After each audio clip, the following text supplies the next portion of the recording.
انا على مسلم عملوا فيا. انتوا عارفين يا جماعه اكتر حد اتدلع مسلم. يا نهار ابيض، مسلم ليه ذكريات معايا يا جماعه يا ابويا. وانا صغير زمان يا ما تمنيت وهو صغير نشوفه الشكل اللي هو فيه دي. كنت متمنى من ربنا ونقول له نفسي يا رب نشوفه وهو كبير. كان بيضيع والله العظيم وهو صغير. كان مسلم ده كان ضايع، ما كنتش بناكل فيه. كانت ايام الفجر بقى وانا حامل فيه. ما كنتش بناكل فيه خالص. ما كنتش بناكل فيه خالص يا جماعه. ممنوع الاكل خالص، ما كانش فيه اكل اصلا. شكرا على القلب يا احمد. ما كناش بنلاقوا يا جماعه حبيبي يا احمد، ما كناش بنلاقوا غير العيش الحاف بس. والله العظيم لما انا بقى قعدت نشتغل بعد ما ولدتهم بقى ودخلت دخل حتى لو كان بسيط، بس ابتديت ان انا نشتغل وندخل لهم دخل ان انا اكلهم. والله العظيم كان نازل عنده الصفرة يا جماعه، وسرته ديت مش العيل سرته بتنزل على 3 ايام، وحياه رسول الله مسلم عدى الشهرين. شهرين سرته فيه معفنه، كان خلاص ضايع. الدكتور قال لي استعوذ ربنا فيه والله. فضلت ندادي ونحايل ونرضع ونغير ونعمل ونخلي ونسوي لحد ما ربنا بارك لي فيه. ده مره جاله تشنجات يا جدعان، مره جاله بيجيله كهرباء، عينيه ما بقاش باين البتاع بيضه بس، بقت بياض بس، كانت بيضه شمعه. منظر مرعب. كان منظر الواحد كنت انا صغيره عندي زي تخيل ان الواحد لسه عايش وفي نفس وشكله لسه متماسك كده. والله انا عندي زي 7 سنين كده، وانا كنت عيله. ده انا متجوزه عندي 14 سنه، يعني انا مخلفاهم وانا عندي خلصت خلفه على 18 سنه تقريبا، والله قبل ما نكمل ال20 كنت مخلفاهم اصلا. كنت عيله، يعني هم اطفال وانا عيله، واتصدمت فيهم وشفت حاجات ياما وحشه والله العظيم. هات لي الباور بانك. مسلم ده لو كنت كلت فيه بقى كنت بقيت كويسه، لكن ما كلتش فيه ما لقيتش غذاء. نزل عنده الصفرة ونزل عيان وعنده الكهرباء وحاله كان سواد وكان نازل قد كده. والله مسلم دي كنت نيجي نبوسه، شفايفي دي كانت بتغطي وشه كله، يعني كان وشه اصلا قد بوجي قد كده. نيجي نبوسه كله، مش عارفه ننجي حته ان انا نبوسه من جيبينه مثلا او من خده. وعامل كده، عامل ظلومه كده، واصفر ليمونه وعينيه من جوه ليمون. وبعدين يا جماعه بصيت لقيت بقدره قادر من عند ربنا، واحنا برضه فقراء زي ما احنا. لقيت الولد بالصلاه على النبي ربنا نفخ في صورته. عندي 3 شهور كده ابتدى يتحسن يا جماعه، وراح بدر منور، وما بياكلش. ما نجيبلوش زبادي ولا معايا فلوس نجيب له اي حاجه خالص والله، ولا البامبس دي معيش فلوس نلبسه له حتى. كنت بنلفه في جلاليب قديمه من بتاعتي يعمل فيها الكاكا وناخدها نغسلها ونعلقها في الشمس. المهم يا جماعه ونبص نلاقي عند 3 شهور كده هو ماشي بعد سرته ما نزلت بقى، نزل معاها ركبوا كل حاجه. بصيت لقيت الواد حلاو وتخل. شفت كان جماله عامل ازاي على رجله؟ الولد كان رجله كتاب ربنا. كنت لما نيجي نشيله كده رجله من تحت كانت لافه كده وبيضه. كنت ندريب حرف جلابيتي نخاف عليه واحده تشوف. كنت ناخد حرف جلابيتي كده مش مغطسه رجليه فيها جوايا كده. كنا بنخافوا على رجله، كنت بخاف على رجله من جمال رجله بيضه وقلباظه كده، فكنت نخاف عليه قوي. كنت نداري رجليه كده. اخد بقى من 3 شهور كده اهو بدر منور لحد 9 شهور يا جماعه، وهو زي القمر والشعر بقى صايح ونايح. ليه صور ولا بدر منور ليه صور وهو صغير والله جميل. المهم عند 9 شهور بقى كان كده ما عندوش كهرباء لسه، كان هو ضعف وفيتامينات وحاجات من ديت، وربنا هو اللي كريم لوحده ولا حتى عالجته. يعني انا وديته الاول لدكتور بتاع مغص وحاجات من ده، قال لي ده سرته تعباه ومش عارفه دندوراه في مستشفى كده اهوت وكشف عليه وخلاص. لكن ما قاليش بقى، ما كناش نعرفه حكايه الكهرباء دي. حكايه الكهرباء دي حصلت له من هو عنده 9 شهور. اني قاعده بيه ماشي عماله نلعب له في شعره وننزله له كده يا جماعه، والولد خدوده بصيت لقيتها احمرت كمان اكتر ما هي حمراء، ووشه مدور كده وزي القمر. والله العظيم قادر ربنا يخرسني لو انا بنكذب عليكم. قاعده وحطها على حجري كده عماله نحسس عليه كان نايم. وبصيت لقيته مره واحده وحياه نبينا محمد صحى مفتح، وراحت عينه دي السماره اللي هي النينه دي قلبت راحت لورا كده، والواد عينه بيضت، ولقيته راح الرغاوي نازله، وبدل ما هو ابيض مسلم ابيض قوي بقى لون الطينه، لون الجلابيه اللي انا لابساها دي. تخيلوا طفل يوصل للون ده كده. اني في حاله ذهول، لا انا عارفه نصرخ ولا عارفه نروح ولا عارفه نقوم من مكاني اصلا. نبص على الولد كده وهو في حجري، ومرهين كانت صغيره اصلا، ونترعش بحالي، نترعش. ونجمه واقفه جنبي بتموت. نجمه كانت صغننه عندها 4 سنين بتموت. البنت دي شافت خرعات والله العظيم. كنا في ساعات نجي جاريين من على السرير شيطني برجليهم. مره وقفت على شفايفي. مالك يا مسلم مالك؟ اول ما نعمل كده النجمه تقوم ورايا راحت مره شفتها دي وحياه ربنا اتفتحت يا جماعه وبقت مضلله قد كده. وجعت من على السرير ولا بعد ما مسلم فاق وكده بنبص لقيت البنت واقفه جنبي مضلله. مالك يا نجمي اتكعبلت يا نجمه اللي جوبك يا نجمه ما تقوميش. تقوم تتكعبل ورايا عيني من الخرعه. المهم يا جماعه عندي 9 شهور راح جاي له التشنقات دي. اتشنك الولد وبقى يترعش في ايدي ماشي. ودخت بيه بقى نطلع نسال الجيران ونسال هنا ونعمل هنا ما حدش فاهم ايه دي. ويقولوا مش عارفين لحد ما واحد ابن حلال هو اللي نبهني بقى. لما لقاني محتاره كل شويه اصلا كان كل شويه يحصل له الحكايه دي كل شويه ونصرخ ونجري بيه في الشوارع. واحد كان معدي راح جاي لي بنقول لك انا ابن اخويا كان كده. قلت له كان كده ازاي يعني؟ ده مرض قال لي ده كهرباء تبقى كهرباء على المخ. نبهني بقى ان انا لازم نروح لدكتور مخ واعصاب وحاجات من دي.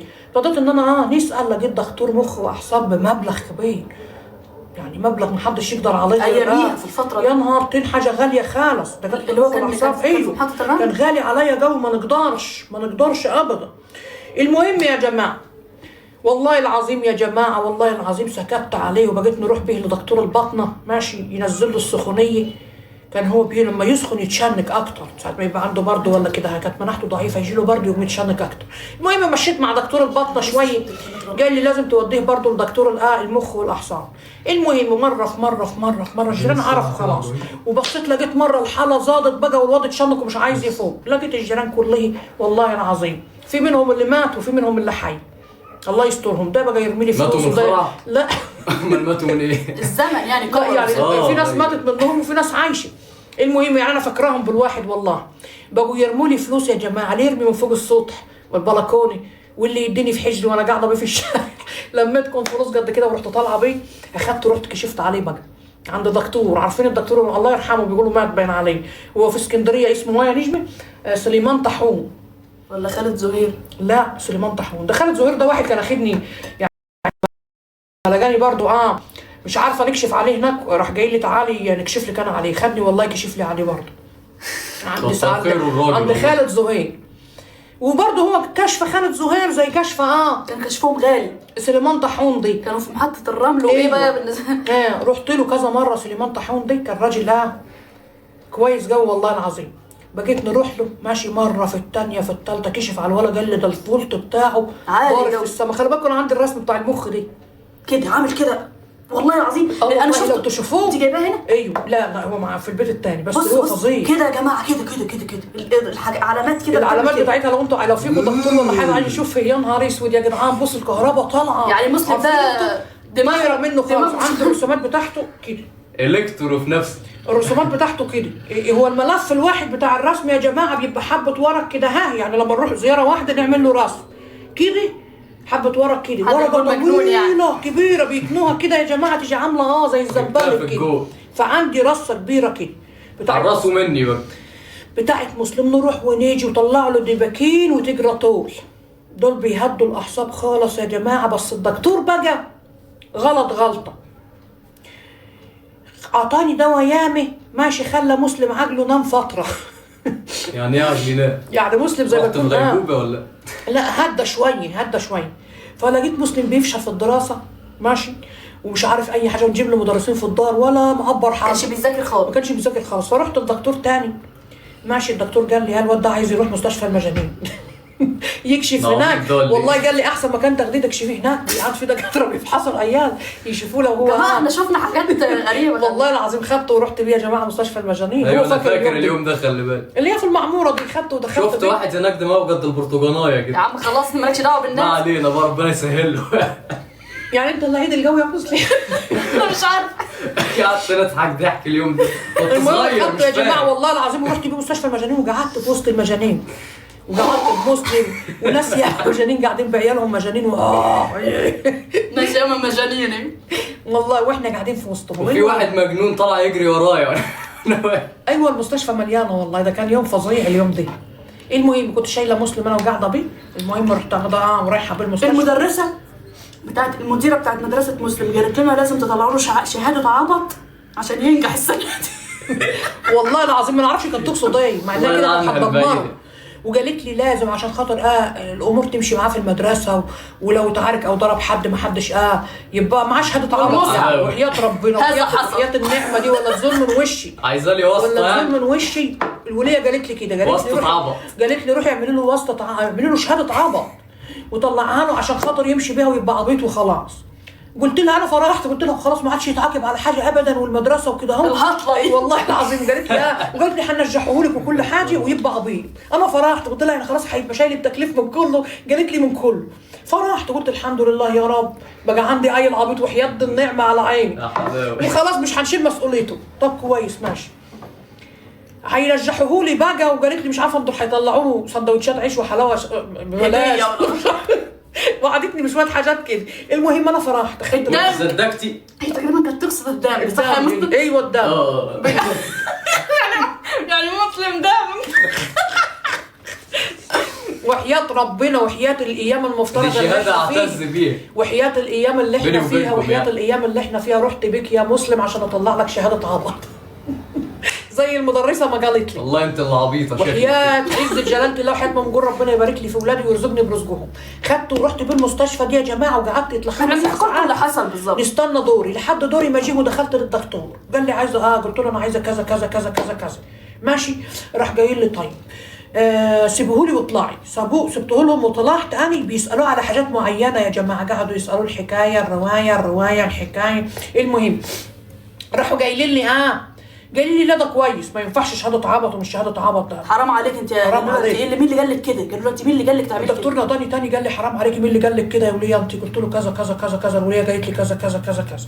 قال لي غلط، تدمري له مستقبله، لا هيتجوز ولا هيفلح في حاجه ولا هيعرف يشتغل ولا هيرضى حد يشغله. في واحد عبيط يدخل يشتغل مثلا حتى ان شاء الله في مطعم فول وفلافل، انت وقفتي حاله كده يعني قال لي يعني حتى لو بتاع فول وفلافل وانت عايزه تشغليه عنده مش هيرضى ياخده. هتيجي تشغليه في مطعم، تشغليه في وظيفه، تشغليه في اي حاجه، محدش هيرضى ياخده منك كده. ولا في بني ادم هترضى ترتبط بيه، انت دمرتيه.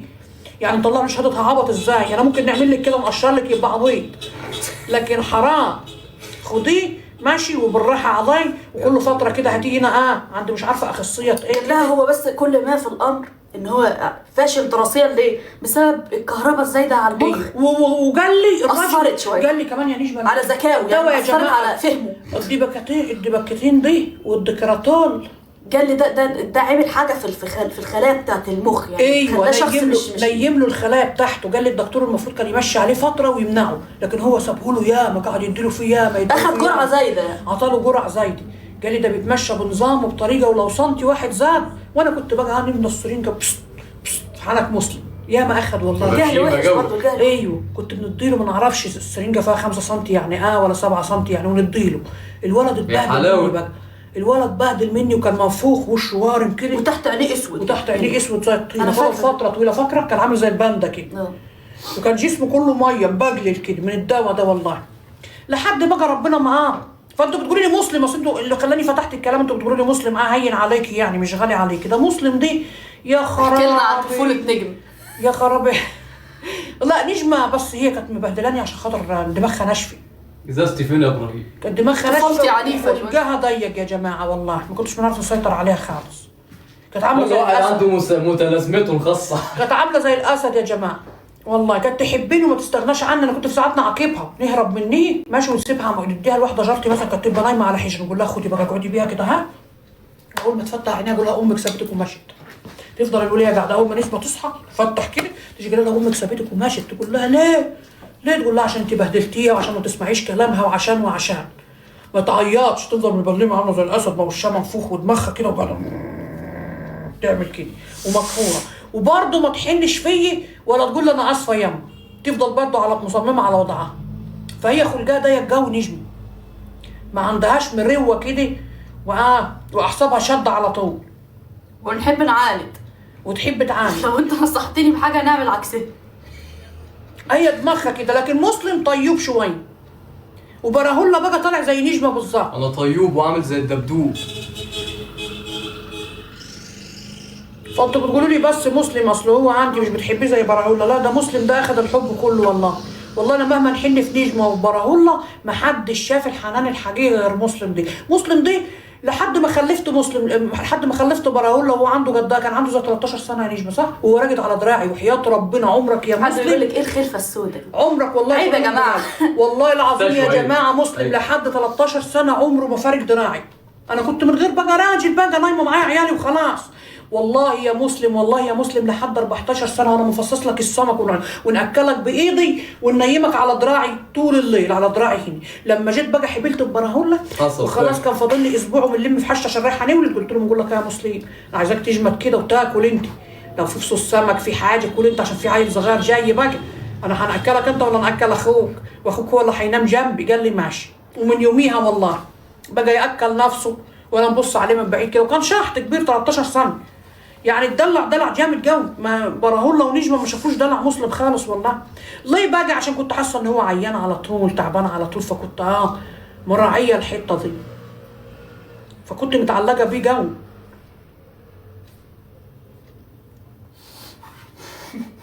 انت مغربيه بجد يا ام ابراهيم؟ لا والله انا مصريه والله والله والله والله والله والله والله والله والله والله يمين يحاسبني عليه وهتبقى توريكم البطاقه. مصريه مصريه مصريه واحنا في ايام مفترجه اهو نحلف لكم بالله. وهتوريكم البطاقه ماشي، بس في فيديو عشان في اللايف تقريبا ما ينفعش، عشان تتبطوا تهدوا بالله، تستهدوا بالله كده. انا مش عارفه انتوا عايزين ايه. ربنا يخليكم لبعض. الله يكرمكم يا رب.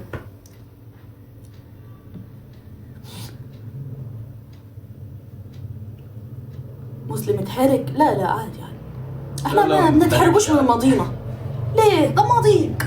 هتتبرى من ماضيه. ماضيك اللي الاسود ملوش ماضي اصلا ملوش حاضر، ولا ليه مستقبل، ولا ليه دنيا، ولا ليه لازمه. لكن في ساعات الانسان بيغصب على نفسه وبينسى الماضي، لان الماضي بيكون مزعج بالنسبه له. مؤلم، بيبقى مؤلم مش مزعج، ده مؤلم. فلما بتفتكره بتلاقي نفسك بيجي لك كآبه وبتحزن على نفسك. حاول تنساه او ما تجيبش سيرته. بتحزن على نفسك ومع معامله ان انت كنت بتعامل الناس مثلا كويس، وهتفتكر بقى بلاوي فتحذفه. لكن في ساعات غصب عنك الذكريات تنعاد تاني وتحب تجلد في اللي فات. ولكن المفروض ان احنا ننسى اي حاجه مزعجه. للاسف مفيش، طلعها من عمرك دماغك ما هتنسى. تفتكرهاش، بس هي مفحوره في قلبك عمرها ما تتنسي. انت ما مسحتيش هي موجوده لكنك بتريحي منها شويه، بتحاولي تنسيها كده.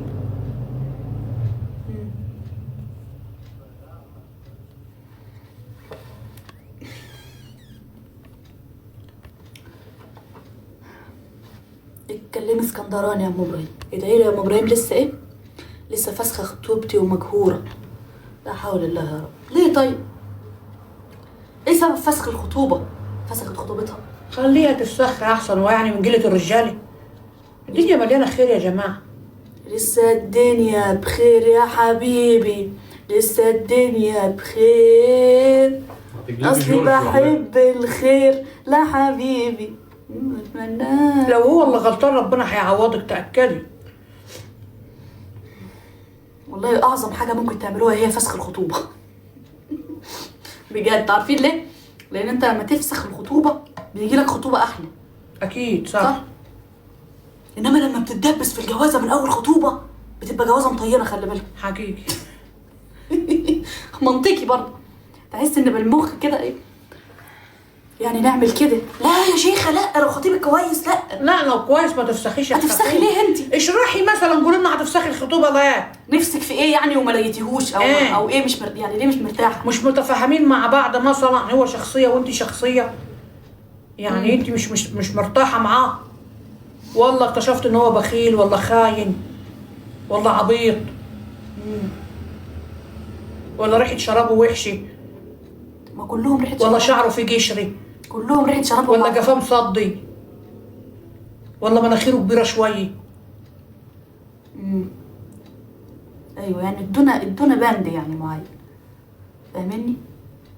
بخيل ده تفركشي. لا ده تفركشي وتجيبي نبوت وتكسري له ركابه وانت بتفركشي. الا البخل ده مرض يا جماعه. خير البخل لا لا لا لا لا لا البخل الراجل الكذاب والراجل البخيل. لا البخيل ده الكذاب. البني ادم الكذاب، مش في بني ادم كذاب يا جماعه. يحب يفشر ياما. بيفشر ياما الفشار، والفشر بتاعه يبقى باين يعني. الفشار واللي هو البخيل. البخل والكذب يا نهار اسود على الراجل البخيل والراجل الكذاب. يا خرابي. ده مصيبه، مصيبتين الاثنين. وساعات بيبقوا الاثنين في صفه واحد، في راجل واحد. تخيلوا المصيبه. المشكله ان الراجل الكذاب ده فاكر ان هو بيكذب وايه، والكذبه بتاعته مش مكفوشه يعني. لا مكفوشه طبعا. انت اي حد حد كذاب بيكذب قسمت بالله مكفوش، ودي معروفه. اي حد بيكذب معروفه ان هو كذاب. قلبي يا ناس، قلبي تسلم يا حبيب قلبي، تسلم يا احمد، الله يفرحك يا غالي. وبتاع حوارات كمان. لا ما هو لا الكذاب ده بتاع حوارات على فكره. سيبك من بتاع حوارات، هي تحت بند الكذب هو بتاع الحوارات بقى. ايوه الكذاب يا جماعه هو بيحور ده والبخيل. الراجل الكذاب والبخيل دول تحرصوا انه شفت فيهم الصفه ديت ترفسي على طول. ده قطع علاقتك بيه ده. انما اي عارفه لو خاين مش مشكله، ممكن بعد كده تقدري ان انت تاخديه في صفك يعني. لا يا شيخ خاين. والله العظيم الخاين طبعا خاين بيخون على طول. لا يا شيخ اقعدي ساكته. لا والله بتقول لك الراجل الخاين حلو. يا ربنا لا والله العظيم يا شيخ اصل كل الرجاله خاينه يا جماعه. انا جايه لكم الحكايه دي قبل كده صدقوني والله. انا ست كبيره ومتعلمه عارفه يعني. متعلمه؟ لا مش متعلمه 1 2 3، متعلمه في الدنيا خبره يعني يا جماعه. وحياه ربنا الرجاله ما فيش راجل مش خاين. انت اللي تقدري بقى تحركي الدفه براحتك. يعني ايه الدفه؟ الدركسيون تمسكيه وتسوقي بقى الاتجاه اللي انت عايزاه. ان كنت عايزه جوزك ما يخونكيش في وصفات والله تعملوها عمره ما هيخونك. اصل الرجاله هبله يا جماعه والنسوان قدري. في بعد واحده تسرح بواحد تمرمطه وراها. فهمتوا؟ ايوه. فالراجل بيبقى غلبان. انت بقى حواطي على اللي منك، ما تخلوش لا يفلت لا يمين ولا شمال. بالطريقه مش بالعافيه. الراجل لو حس ان انت عايزه تكتفيه وتربطيه في رجل الكنبه هيخونك، بدل ما بيخونك مره هيخونك مليون مره. النسوانجي عمره ما يتغير. والله يا جدعان ما فيش راجل مش نسوانجي. والله كلهم نسوانجيه والله العظيم. ما في راجل يا جماعه مش نسوانجي. بس الفرق ايه؟ ان في واحد مداري وواحد مش مداري. وفي واحد بيبقى باين جو ان هو بتاع نسوان، وفي واحد بيبقى لئيم شويه، وفي واحد بيداري، وفي واحد بيخبي. على حسب شخصيته. ممكن تعرفي تكفشي عليه الزله ابدا ولا تمسكيها عليه، لكن هم كلهم خاينين. نعمل ايه عشان الراجل يحس بقيمتي ويخاف يخسرني؟ اديها نصيحه. مسلم هات لي التليفون والنبي بتاعي يا مسلم. مع ابراهيم. طب انا عايزاه يا والله والنبي. طبعا تقول اديها نصيحه. اديها نصيحتها. البطاريه بتاعتك خلصت ولا ايه؟ براهولا انت ماسك التليفون. ماسك التليفون. لا يا براهولا لا يا نزعلان. دبدوب. لا يا براهولا لا. يلا هات هات. مين اللي عملها على السرير امبارح؟ مش مكسوفه بتقول اني. هات التليفون اللي معاك. طب يا مسلم خليه يديهولك ربع. البامبس بتاعه سرب امبارح. انا بقعد نقول هات التليفون ياما. ده بيشي.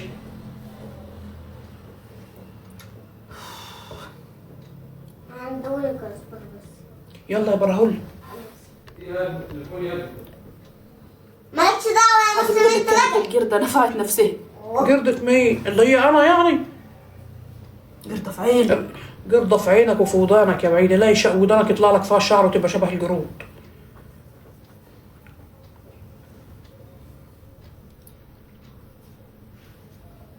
ابراهيم غرابي في البيت شكله. انا يا جماعه لو جوزي كان في اي عبره كنت هنعرف نصلحها والله. انما المصيبه السوداء ان هو راجل مش بيشتغل. فهمتوا؟ ما بيحبش الشغل. والله العظيم قسمت بالله اني يعني اعوذ بالله من قولة اني لو جوزي بيخوني هنعرف نرجعه الزار. هنعرف ازاي بقى؟ بحاجات ياما بطرق ياما يا جماعه والله. بطرق ياما. فهمتوا؟ انما هو المشكله مش مساله خيانه. اني اصلا زهقت منه عشان هو مش بيصرف على البيت بس. مش بتاع مسؤوليه. ما يعرفش يعني ايه عيال ولا مسؤوليه. فهمتم يا جماعه؟ اعصابي تعبت معاه. اشرح له ان دول عياله كاني بنكلم بيبي، كاني بنكلم واحد عبيط. فهمتوا؟ ما عندوش لا غيره على اهل بيته ولا عنده الكلام ده خالص. راجل تافه يعني. صفة غريبة. إنما لو هو كان مثلا فقير مثلا عيان مثلا أي حوار مش مشكلة. كل ده مش مشكلة. كل ده يتصلح ويتداوى. خاين يتداوى. اتجوز عليا برضه تتداوى. إنما ده كانت في مصيبة يا جماعة. مصيبة في الأساسيات أصلا. العمود نفسه مكسور. يبقى خلاص علينا عوى.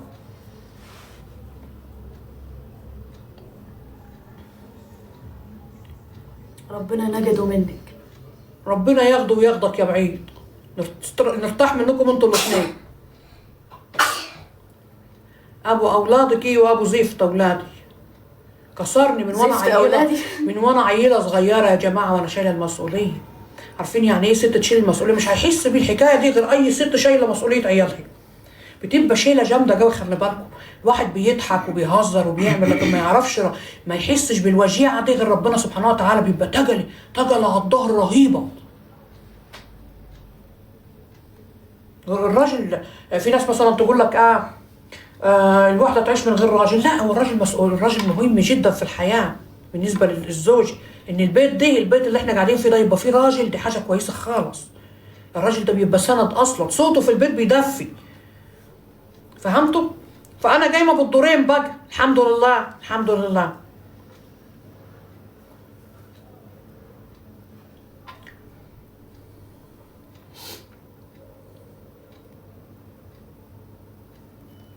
ربنا نجدك منه يا أم. يعني أيوة واحد والله، يقول لها الحمد ربنا لله، نجد، الحمد وواحد لله. يقول لها، واحد حد تاني يقول لها لا اكيد راجل متغاظ مفروس بيدخل بقى ويطلع الجير بتاع سنانه جاي ينفضه عندنا هنا. يلا مضحى وربي. ايوه سيرة الراجل ده وحشه، جسمي كله سخن. كان هنا في شهر 7. انا مرعوبه نتجوز يا ام ابراهيم، لا والله لسه ولا عاوزه الدنيا، نحب. لسه الدنيا بخير يا لسه جماعه. الدنيا لسه الدنيا فيها ناس كويسه، لسه على قد ما فيها ناس وحشه. عيشوا والرجاله تجاربكم، بقت عيشوا. عامله زي الميه. عارفين انتوا مالهمش طعم، ولا ليهم لا طعم ولا معنى. بتقول انا خايفه نتجوز وخايفه. الرجاله ما عادش حمشه زي زمان. فاكرين الرجاله طول ما انت حمشة خايفة. زمان؟ راحت خلاص. مش هتلاقي حد يعني ان انت تقضيه معجبه بيه قوي يعني، ولكن مشي امورك وخلاص. ازاي رضا يتركك بالصوره دي وانت قمر وعسل؟ اهو بقى النصيب، النصيب غلاب. تريريري عصب. ده انا لو نوريكم صورتي يا جماعه، انا طول عمري لبسي حلو وشكلي حلو. لو نوريكم صوري مره هنبقى نحضرهم لكم. مش انتوا عارفينها، ونوريهم مش لكم. وريناها لكم. وعندي برضو صور والله تانية. ايوه ام ابراهيم كانت اتيكيت يعني انا مش كنت مهتميه بنفسي، لا، بس هو فكره ان هو راجل يبقى راجل حر كده ويشتغل ويصرف على بيته، دي مش عنده. ما نعرفش، ده مخه ناقص الحته دي. الحته دي في استئصال ليه بس. عايز ياكل ويشرب الدخان ويشرب المعصل وخلاص على كده، وحد يصرف عليه. هو نظامه كده، تركيبته كده.